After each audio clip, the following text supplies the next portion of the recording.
বসিরহাটের বিজেপি প্রার্থীর এই হম্বিতম্বির পাশাপাশি সন্দেশখালীতে বয়ারমারিতে দফায় দফায় সংঘর্ষ হয় আর র্যাফের ওপর ইট বৃষ্টির ঘটনাও ঘটেছে। আপনাদের জানিয়ে রাখি, গ্রামবাসীদের যে ইট, সেই ইটে মাথা ফেটে গিয়েছে র্যাফের এক জওয়ানের। বয়ারমারিতে এভাবেই ইট বৃষ্টির ঘটনা ঘটেছে এবং যে ঘটনাকে কেন্দ্র করে যথেষ্ট উত্তেজনা ছড়িয়েছে। আমাদের সঙ্গে রয়েছেন আমাদের প্রতিনিধি সঞ্জিত চক্রবর্তী। সঞ্জিত, ঠিক কি ঘটেছিল, কি কারণে ইট বৃষ্টির ঘটনাটা ঘটলো?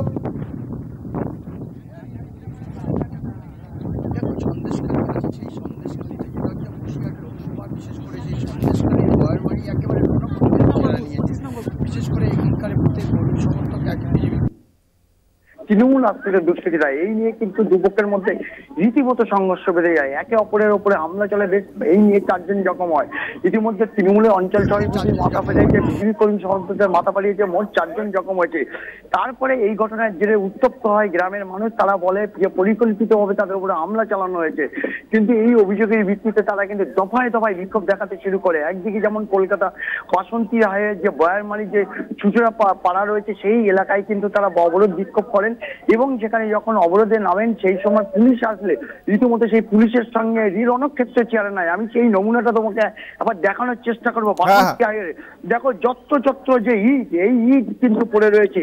বিশেষ করে এই যে মোড়ে ইট বৃষ্টি হয়েছে, বিশেষ করে সেখানে র্যাব, কম্ব্যাট ফোর্স এবং বাহিনী ছিল, তাদের উপর এতটাই হামলা, তাদের উপর অতিরিক্ত হামলা চলায় তারা বাধ্য হয়ে যায় এখান থেকে ছুটে পালাতে, অর্থাৎ প্রাণ ভয়তে।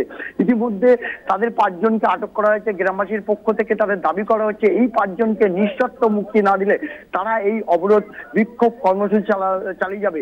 আমি সরাসরি একটা ছবি দেখাবো। এই 30 ফুটের যে রাস্তা বাসন্তীয়ায়, অত্যন্ত গুরুত্বপূর্ণ রাস্তা, যেখানে কলকাতা দক্ষিণ 24 পরগনা উত্তর 24 সংযোগস্থলে তুমি দেখতে পাচ্ছ প্রায় 20 ফুটের যে কংক্রিটের যে পোস্ট রয়েছে, সেই পোস্ট ফেলে কিন্তু অবরোধকারীরা রয়েছেন। তাদের দাবি অবিলম্বে তাদের মুক্তি দিতে হবে। আমি সরাসরি একজনের সাথে কথা বলবো।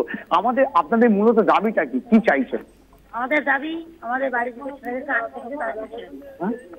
যে ছেলেদেরকে আটকে রেখেছে বিজেপি।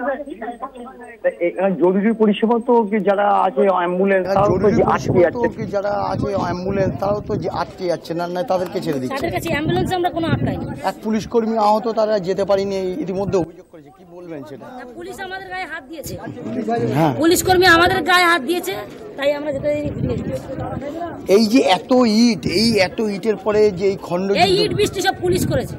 পুলিশ আমাদের গায়ে উল্টো দিকে ইট ছুঁড়েছে, বাঁশ দিয়ে মেরেছে, মহিলাদের সঙ্গে ধাক্কাধাক্কি হয়েছে। একটা মহিলা পুলিশ ছাড়া একটা ছেলে পুলিশ কি করে মেয়েদের গায়ে হাত দেয়? আমাদের সঙ্গে অনেক ধাক্কাধাক্কি হয়েছে। হওয়ার পরে যখন আমাদেরকেও মেরেছে, তখন আমরা উল্টো মেরেছি, মারতে তারপরে ওরা ঘুরে গেছে। এখন কি চাইছি? এখন চাইছি আমাদের বাড়ির ছেলেদেরকে ছেড়ে দিক, দিলে আমরা পদ অবরোধ তুলে দিব। না ছাড়লে 24 ঘন্টা অবরোধ চলবে, কতক্ষণ না ছাড়বে। অঙ্কুর, তুমি শুনলে একেবারে। সঞ্জিত, তুমি আমাদের সঙ্গে থাকো, আমরা এই খবর অবশ্যই নজর